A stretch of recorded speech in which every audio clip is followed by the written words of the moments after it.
검찰은 이른바 별장 성접대 등 뇌물수수 의혹을 받고 있는 김학의 전 법무부 차관에 대한 세 번째 수사를 앞두고 있다.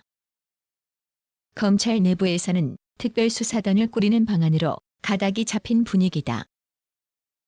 문무일 검찰총장은 29일 출근길에 기자들과 만나 수사팀의 규모는 제기된 의혹 사항들이 많기 때문에 그것들을 해소하는 데 충분한 규모로 편성하도록 하겠다고 했다. 하지만 검찰 내부에서는 김학의 사건은 피하고 싶다는 분위기가 생각보다 커 검찰 수뇌부가 애를 먹고 있다고 한다. 먼저 수사팀을 이끌 수장부터 문제다.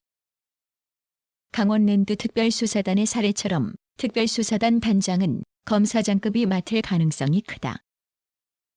하지만 단장으로 거론되는 인물들이 다들 고사하고 있는 것으로 알려졌다. 문 총장은 수사단장을 정했냐는 질문에 빠른 시일 내에 정하도록 하겠다고만 했다.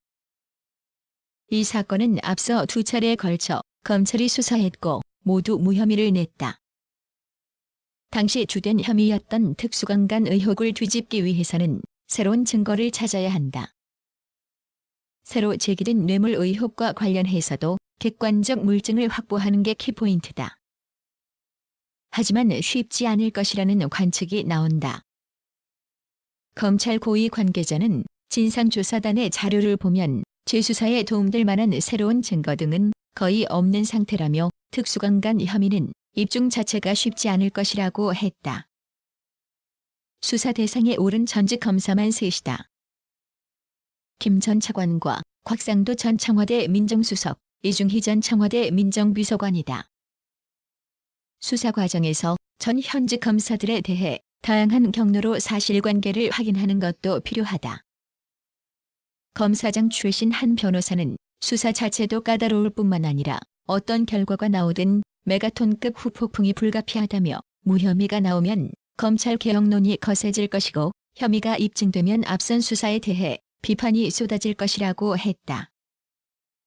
때문에 검찰 내부에서는 독이 든 성배가 아니라 그냥 독배라는 말이 나온다. 수사팀을 구성하는 과정에서 김 전 차관 등과 사법연수원 동기이거나 함께 근무한 경력이 있다면 자연스레 수사단장 후보에서 제외될 수밖에 없다. 한 검찰 고위 간부는 김 전 차관 등 수사권고 대상자들과 학연, 지연 등으로 얽혀있는 사람들은 내심 반기는 분위기도 있다며 수사의 공정성을 생각하면 다른 후보들에 비해 수사단에 차출될 가능성이 낮다고 생각하는 것 같다고 했다. 현직 검사장급 중에는 김 전 차관이 일선 검사장으로 재직할 때 함께 근무했던 이들도 있고 또 다른 수사 대상인 이전 비서관과 사법연수원 동기인 이들도 상당수다.